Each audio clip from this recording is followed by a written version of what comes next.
Tony Villarreal, baseline filming.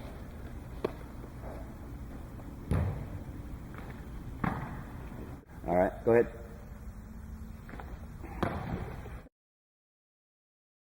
All right, Tony, first thing we're going to do is talk about stance width. You've got really long limbs, pretty broad shoulders, big legs, that type of thing. So you need enough room between the legs to make an unimpeded aggressive throw through your legs. We think you might be getting a little bit too wide for a couple of reasons. Number one is on film, we're seeing that your ankle is bent at a fairly extreme angle relative to your feet, meaning that maybe your legs are way out there. Second of all, your knee is significantly inside your foot relative when you're in the stance. Okay, big V kind of situation going on. In the game of football, we definitely need those feet up and under us for balance, leverage, mobility, explosive power, all those various things. Same thing in snapping. I'm not saying bring it in a lot because you've got big, long limbs, but I think what we want to do is get those feet up under you just a little bit, maybe by walking it in a tiny bit. And the other observation Cullen had is that you're a little pigeon-toed sometimes in the stance. That may be what's leading to that extreme ankle bend too, okay? It may not be that you're too wide. But one of the things you could do is just slide your heels in, get your toes pointed slightly outward, not even that extreme. Because what's going to happen when you do that, when you sit down, your knees are pointed outward, then you can squeeze them out over your feet a little bit, maximizing the space between your legs without getting the stance too darn wide. Now, the most important of all that is if you ever feel pressure in your hip flexors, you're too wide, you need to adjust. And if you don't, you're probably okay. But the other part of that is we want those legs under you in such a way that we can capture all that leg drive, all that lower body motion energy, and channel it back through the hips towards your target. And if you get too wide, you're going to have trouble with that. Okay? Let's just document what the setup looks like right now. You comfortable with the adjustments we've made? Okay, that looks pretty darn good. Okay, go ahead and stand up. Step over here where I am. Just go ahead and stand right there, and I'm going to talk you through the various things, and then we'll move you on the camera. Coming in, and in that setup actually right there, I just saw this as well. Stance width looks like we've made progress. You don't ever want to be pigeon-toed. Have those toes straight or slightly outward. And slightly outward works for a lot of campers over the years. You might want to play around with it. A little overextended downfield. That ball's too far out in front of you. What that does is that tends to pull weight forward. It also tends to pull your front end down low to the ground, leaving you without a whole lot of operating room underneath your body. Okay? Secondarily, that since you're off balance, you're having to do something to compensate to try and balance out your body. So you're hunkering back, getting a little bit too deep on the back end. Okay? Knee bend is too deep to be quick and explosive. If you go beyond 90 in the knee joint, you're not going to be able to be as powerful with that unwinding motion. And a lot of times what you're going to see is somebody trying to counterbalance that is they're going to get kind of flat-footed or sitting on their heels, neither of which is productive in any position on the football field. You want to be on the balls of your feet. So I think what we really need to do is take your whole head-to-tail platform, elevate it a little higher off the ground. That's going to move you further vertically from the ball, allowing you to bring it a little closer but still preserving good arm extension. Okay?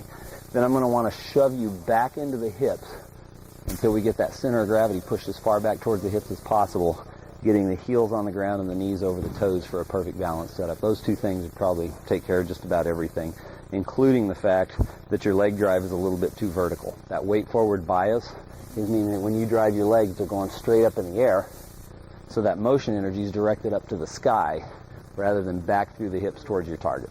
And we need to get that corrected. Okay? Go ahead and set up. We're going to three-step you. You ready? Yep. Okay, I'm going to pull you forward. Go ahead and lean on the ball. And make sure knee bend is 90 degrees or less. It straightens the back and fully extends the arms. Then I raise you up, maximizing your operating room under the torso. When you get pads and helmet on, you're going to love having that extra. Then I'm going to push you back through the hips towards your target so your heels touch the ground, knees are over the toes, you're solid on feet. Just be big in the stance. You're a big guy. Don't be small in the stance. Throw it hard. How'd that feel? Good. That's a major college football snap right there. Dead on in the gut. And why? Because a perfect setup will lead to a perfect snap. If you're set up right, all the motion energy goes down the spine or in that direction, up through the hips towards your target. That arrow point pointed right there. That looks really good. Let's do it one more time, a little faster. Now, are you going to have to block after the snap? Don't. Okay. You may have to, so you always want to be well balanced on your feet so you can move backward or forward on the field after the snap too. Not just for a great snap, but also for post-snap mobility. Okay, a little off balance.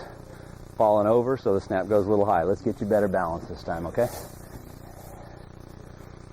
Good way to check if you're balanced is once you're all set up, be big. Be big on this front end. Sit into it a little bit. How's that feel? Good. Okay, lift that ball up.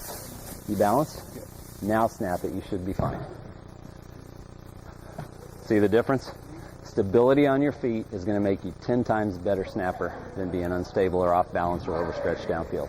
Any questions? You comfortable with those concepts? Okay, and leg drive back through the hips. Let's do one more snap. I'm going to actually lean on your lower back. I'm going to help you channel. First of all, I'm going to make you drive with the legs more. Second of all, I'm going to help you channel that straight back towards your target, okay? Not going to be too aggressive with it, but a little bit. See that? And I did it on purpose. You're a little off balance because I'm pushing really hard. Let's do one last snap, bring it all together. One ball. Thank you, Lynn. Give me the best snap of your life. Oh, wait. How do you make that adjustment yourself without the three-step?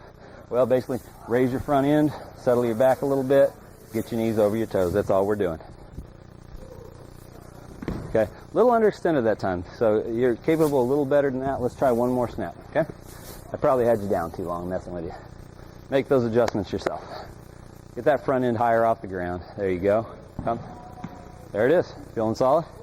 You're looking good, Tony. Thanks.